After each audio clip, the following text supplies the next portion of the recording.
जय हिंद साथियों। आज फिर मैं एक टॉपिक पे बात करने आ गया हूँ, क्योंकि आप ही लोग में से बहुत को कमेंट कर रहे थे कि सर फिज़िकल के बारे में कुछ टिप्स बताइए।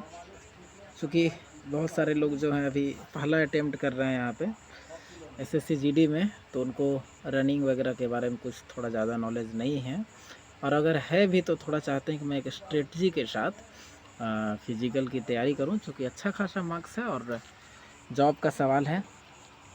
आज मैं बहुत खुश हूं। कारण ये है कि पिछला वीडियो जो मैं बनाया था रिज़ल्ट अपडेट को लेकर और कट ऑफ को लेकर या फिर डॉक्यूमेंट उनमें बहुत अच्छा रिस्पॉन्स और बहुत अच्छा प्यार आप लोगों का मिल रहा है, तो एनर्जी जो है सो और 2 गुना हो जाता है। ठीक है ना। और मैं चाहूँगा आप सबों का जितना प्यार मिल रहा है मैं उस पर खरा उतरूँगा, और जो भी बोलूँगा वो ऑथेंटिक और सही, जो चीज़ नॉलेज मुझे नहीं होगा उस पर बात ही नहीं करूँगा। ठीक है ना। चलिए अब हम लोग चलते हैं टॉपिक पे। अभी जो फिज़िकल का है मैं 2-3 टॉपिक पे बात करूँगा।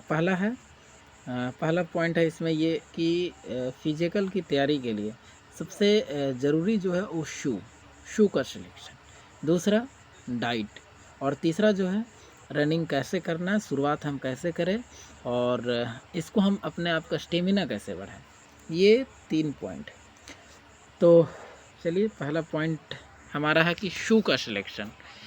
तो भाई रनिंग के लिए ना सबसे ज़्यादा अगर अहम भूमिका किसी का होता है वो है शू। क्योंकि अगर आप रनिंग करते हैं ना, ग्राउंड में हो या रोड में हो, तो जितना सख्त जगह होता है उसमें क्या होता है कि पैर में ना बहुत ज़्यादा दबाव होता है, और वैसे समय में सिनबोन पेन होने का बहुत चांस रहता है। सिनबोन पेन क्या होता है कि घुटना से नीचे और जो एड़ी होता है, टकना होता है, उसके ऊपर का जो हड्डी होता है, बोन होता है, उसमें पेन करता है, बड़ा असहन पेन करेगा। ऐसा होगा ना, लगेगा कि जैसे पैर क्रैक कर गया। ठीक है ना।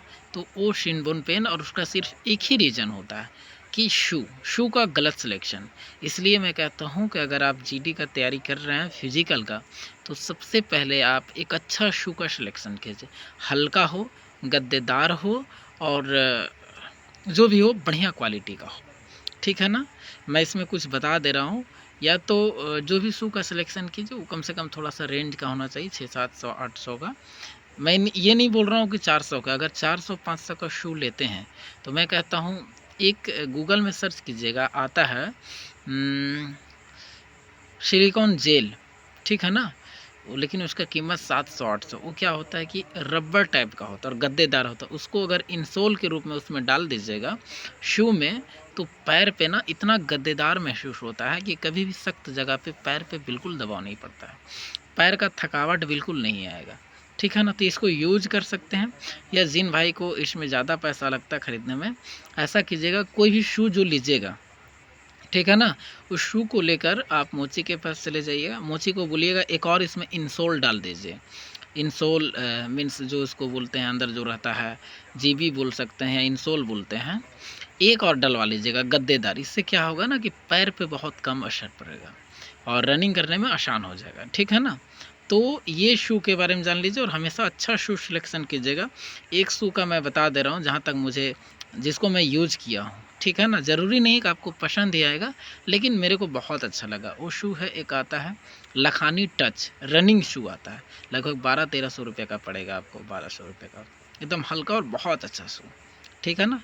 इसको सिलेक्शन कर सकते हैं या अपने हिसाब से देख लीजिएगा जो अच्छा लगेगा, लेकिन उसमें इंसोल ज़रूर डालिएगा। ये बात हो गई शू का। सेकेंड हमारा पॉइंट होता है डाइट का। देखिए फिजिकल में ना डाइट का ध्यान रखना और अच्छे डाइट लेना, अच्छे समय पे लेना, ये बहुत ज़रूरी होता है, और इसका भी एक अहम रोल होता है। क्योंकि देखिए आप रनिंग करते हैं ना, जितना एनर्जी आपका शरीर से वेस्ट होता है उतना एनर्जी आपके शरीर में आना चाहिए। नहीं तो एक दिन ऐसा आएगा, 10 दिन 15 दिन के बाद कमजोरी फील होगा, उठने का मन नहीं करेगा। रनिंग में होता है हमेशा ना कि पर डे आपको इंटरेस्टिंग जगह, तो तभी होगा जब आपके शरीर में एनर्जी होगा। ठीक है ना। तो देखिए खाना जो भी खाते हैं, मैं जानता हूँ भाई, हम खुद एक वीक फैमिली से हैं, और मैं जानता हूँ आप लोग भी बहुत सारे जो भी जीडी का तैयारी कर रहे हैं, डाइट में तो खैर उतना नहीं ले सकते हैं अमीरों की तरह, लेकिन फिर भी जो एक ज़रूरी है उसमें सुबह रात में आप चना, हरा मूंग आता है मार्केट से, आप ले लीजिएगा कभी हरा मूंग खाने वाला, और बादाम हो गया, गुड़ हो गया, ये 4 चीज़ 3 चीज़ को, जो चना है, हरा मूंग है, बादाम, भिगो के रख दीजिएगा। मॉर्निंग में आप रनिंग जैसे ही करके आते हैं उसको डाइट के रूप में लीजिए, ठीक है ना। और अगर आपसे पॉसिबल हो तो उसको अंकुरित करके खाइए, और साथ में गुड़, ठीक है ना। मिर्च और प्याज लेने की ज़रूरत नहीं है, ये सारा चीज़ लेके आप डाइट का प्रयोग कीजिए मॉर्निंग में। और अगर आपसे पॉसिबल हो तो इस गर्मी के दिन में छुहाड़ा लीजिएगा तो ये भी बहुत अच्छा होता है, खजूर, ठीक है ना, बहुत बढ़िया काम करता है। या फिर रात में जैसे चना और हरा मूंग बादाम डालते हैं उस टाइम आप किशमिश भी डाल सकते हैं, ये बहुत बेनिफिट वाला चीज़ है रनिंग में, और इस गर्मी में बहुत काम आएगा, जो आपके शरीर को एनर्जी पे बनाएगा, ठीक है ना। ये हो गया दूसरा, इस गर्मी से बचने के लिए और अपने शरीर को डिहाइड्रेट होने से बचने के लिए, यानी शरीर में जो इस गर्मी में पानी का जो मात्रा कम हो जाता है, ठीक है ना। और हमेशा रनिंग करने से मुंह सूखने लगता है, या फिर बहुत लोगों के साथ समस्या होता है। ऐसे समय में मैं कहता हूँ आप ग्लूकोन डी का ज़रूर प्रयोग कीजिएगा, ठीक है ना। दिन में जब भी प्यास लगे 1 चम्मच उसमें ग्लूकोन डी डालिए और पी लीजिए। अभी जिनको आदत नहीं होगा 2 दिन 4 दिन पीजिएगा, आदत हो जाएगा पीने का। इससे क्या होगा, शरीर में हमेशा जो है ना पानी का मात्रा बना हुआ रहेगा, शरीर भी एनर्जेटिक होगा। और अगर रनिंग के समय किसी भाई को अगर मुंह अगर सूखता है, सांस अटकता है, तो और ज़्यादा जो होता है ना सांस ऊपर नीचे होता है, तो अगर इससे बचना है तो आप जब रनिंग करने जाते हैं सुबह में तो खाली पेट में थोड़ा सा गुड़ का मात्रा ज़रूर लीजिए। इसमें फाइबर ज़्यादा होता है, जो आपके शरीर को सबसे पहले मुंह को सूखने नहीं देगा, और जो ज़्यादा सांस ऊपर नीचे होता है ना, इससे राहत मिलेगा। इसलिए गुड़ का अगर वैसा दिक्कत होता है गुड़ का प्रयोग ज़रूर कीजिएगा, ठीक है ना। ये डाइट हो गया, प्लस आप कभी भी इस रनिंग के दौरान फास्ट फूड से दूर ही रहिएगा। फास्ट फूड हो गया और ऑयली चीज़, इन सब चीज़ से दूर रहिएगा। दूसरा, नाइट में कभी नॉनवेज का प्रयोग नहीं कीजिएगा, क्योंकि नॉनवेज का जो डाइजेस्ट का टाइम होता है वो ज़्यादा होता है, और सुबह आपको रनिंग करने में दिक्कत हो सकता है, इसलिए। और रात में खाने का मात्रा बहुत कम कीजिएगा, ठीक है ना। दिन में जितना खा लीजिए, रात में थोड़ा खाना का मात्रा कम कीजिएगा, सुबह रनिंग करने में आसान होगा, ठीक है ना।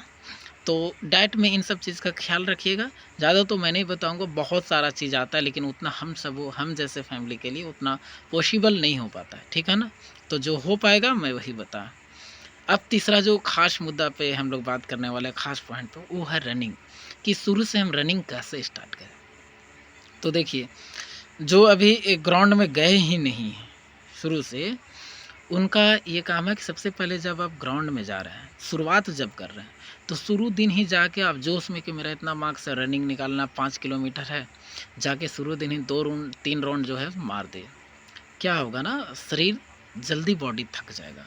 और क्या होता है कि जब अचानक से आप दौड़ते हैं ना, तो बॉडी में मसल्स ब्रेक हो जाता है, जो 1 दिन 2 दिन के बाद इतना दर्द करेगा, वो दर्द करीब 5-6 दिन तक रहेगा, और उस दोबारा फिर आपको ग्राउंड जाने का मन नहीं करेगा। इसलिए कभी भी ग्राउंड जाने के लिए इंटरेस्ट होना चाहिए, इंटरेस्टिंग बनना चाहिए, ना कि थकावट हो।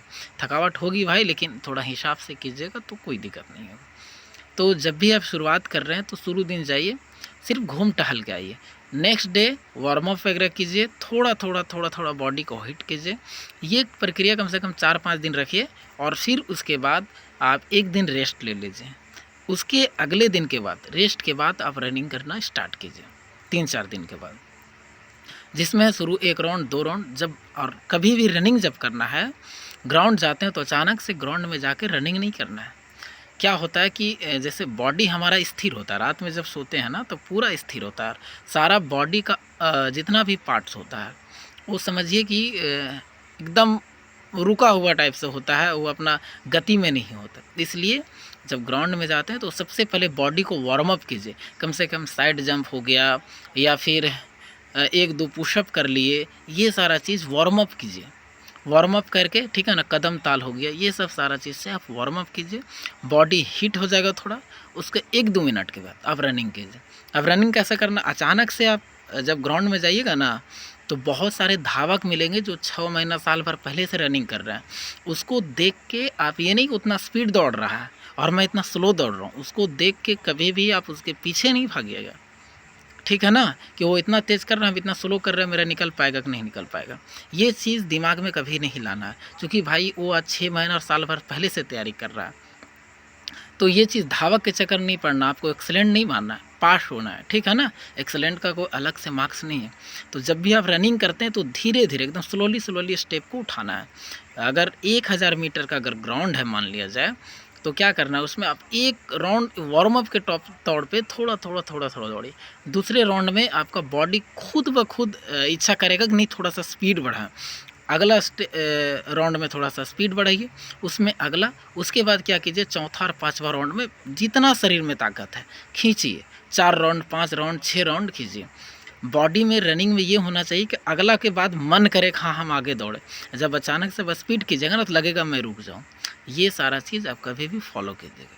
इस तरह रनिंग कीजिएगा 10 दिन 15 दिन 20 दिन। और मैं बताऊँ भाई, ख़ास करके जो आदमी गरीब फैमिली से बिलोंग करते हैं ना, उसके लिए मैं बता दे रहा हूँ कि भाई मोटिवेशनल के लिए बोला जाता है ना कि मोटिवेशन अमीरों के लिए ज़रूरत है, हम गरीबों के लिए गरीबी ही मोटिवेशन से कम नहीं होता। तो अगर आप अपने गरीबी और अपने स्तर को समझ लीजिएगा, ठीक है ना, तो रनिंग क्या 20 से 25 दिन में इनफ होता है भाई। 25 दिन में 5 किलोमीटर रनिंग, ठीक है ना। आपके अंदर जोश जुनून आ जाएगा कि हमको वर्दी लेना है, मुझे इस स्तर से ऊपर उठना है। आप आराम से लेते 20-25 दिन बहुत होता है। बस एक स्ट्रेटजी बनाइएगा, जैसे मैं बताया कि 3-4 दिन ऐसे करना वार्म अप टाइप से, फिर अगले 10 दिन तक आप वो कीजिएगा। 10-12 दिन हो गया, उसके बाद 12-13 दिन के बाद आप ग्राउंड पे उतर जाइएगा, तगड़े तरीके से रनिंग कीजिए। और रनिंग कभी भी करना तो अकेले नहीं करना, इस चीज़ का भी ख्याल रखिए। कभी भी पार्टनर को चुनिए। अब पार्टनर कैसा चुनना है, तो वैसा पार्टनर कभी नहीं चुनिएगा जो आपसे कम दौड़ता हो या आपसे पीछे रहता हो। क्या होगा कि जब आप रनिंग करते जाइएगा और आपका पार्टनर आपसे पीछे होता है, तो हमेशा मन जो है ना, बोला जाता है जब मन से हार जाता है ना तो शरीर ऐसे हार जाता है। आपका मन आपको भी इच्छा करेगा रनिंग के समय कि हम भी थोड़ा स्लो करें, वो रुकेगा, आपको भी रुकने का मन करेगा। इसलिए हमेशा भी जो पार्टनर सेलेक्ट करते हैं वो अपने लेवल का सेलेक्ट कीजिए, या अपने से थोड़ा सा ऊपर नहीं, लेकिन अपने लेवल का सेलेक्ट, ताकि एक साथ दौड़े, कभी रुकने का मन ना करे, ठीक है ना। तो ऐसा, और अकेले दौड़ने का मन नहीं करेगा, 2 रहिएगा, बहुत बढ़िया रनिंग कर लीजिएगा। और जैसे ही रनिंग कंप्लीट होता है, रनिंग करने के बाद आप 1-2 चक्कर घूम लीजिए, तुरंत रुकना नहीं है। उसके बाद बढ़िया से स्ट्रेचिंग करना है शरीर को। जब स्ट्रेचिंग कीजिएगा ना शरीर को, तो बॉडी में थकावट दूर होगा, ठीक है ना। और अगर नहीं आप रनिंग करके डायरेक्ट आ जाते हैं तो नेक्स्ट डे फिर आपका बॉडी थक जाएगा, मन नहीं करेगा सुबह उठने का। तो स्ट्रेचिंग बढ़िया से करना, कम से कम आधा घंटा बढ़िया से पीटी वगैरह करना। तो ये सारा चीज़ आपको अपनाना है, ये फिज़िकल में। और इस बार का पता है आपको कि फिज़िकल जो है सो रोड में नहीं होने वाला, ग्राउंड में होगा। तो मैं कहता हूँ कि थोड़ा ग्राउंड में प्रैक्टिस कीजिए, रोड में भी दौड़िए, लेकिन ग्राउंड में भी थोड़ा प्रैक्टिस कीजिए। और मैं बता रहा हूँ ना कि आप अगर चाह लीजिएगा ना, तो रिज़ल्ट आने के बाद कम से कम 25 दिन तो समय मिलता है, 30 दिन इनफ है उतना दिन रनिंग के लिए, ठीक है ना। आराम से निकाल सकते हैं, कोई बड़ी बात नहीं है। और जो खास करके गांव देहात से, और इस जीडी में जाते कौन है, हम जैसे गांव देहात के आदमी, गांव देहात वाले, ये 5 किलोमीटर रनिंग कुछ बड़ी बात नहीं है, ठीक है ना। आप आराम से निकाल सकते हैं, तो बेफिक्र होकर तैयारी कीजिए। और कहीं कोई दिक्कत होता है तो हमसे ज़रूर कांटेक्ट कीजिएगा, कमेंट बॉक्स में कमेंट कीजिएगा। जो मैं डाइट बताया हूँ उसको ध्यान रखिएगा, शू का बताया हूँ उसको ध्यान रखिएगा, और फिजिकल कैसे करना रनिंग उसको बताऊँ, इसको ज़रूर ध्यान रखिएगा। चलिए ठीक है, आप लोग अपना ख्याल रखिए, तब तक के लिए जय हिंद भाई।